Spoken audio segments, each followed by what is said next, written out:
Patrick here with Front Doors, and I have one of my favorite women from all of Arizona in the studio today, Cindie Hubiak, CPA, with the Arizona Society of CPAs. Hello, Julia. Thank you for having us back. Thank you for coming back. I can't believe it's already been a year since we had you here.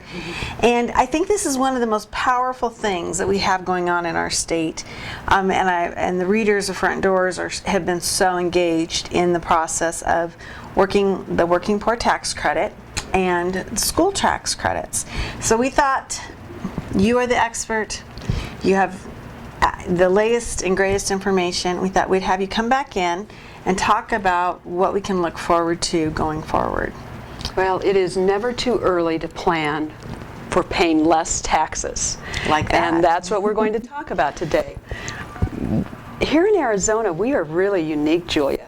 We have a number of tax credits, and credits, as you may remember, it reduces the tax liability. That's different than a deduction.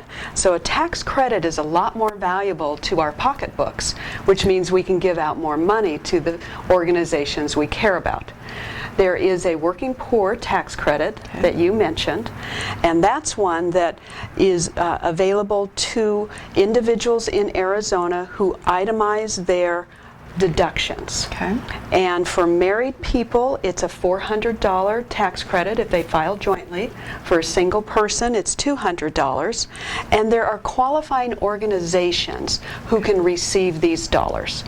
People can go on to the Arizona Department of Revenue website, and they can find a list of these organizations that are qualified, and then write a check before December 31st. Okay, very and important. It's dollar for dollar. Great. They give out $400, they pay $400 less in their Arizona income tax. Great. And I think that one of the things I've been talking to several executive directors of nonprofits throughout the state, because we are kind of gearing up for that season, in that this is something that you can do on top of your normal philanthropic spending. So it's generally something that goes to a different segment of an organization, and it can be something that you take on top of your other interests that you're working with.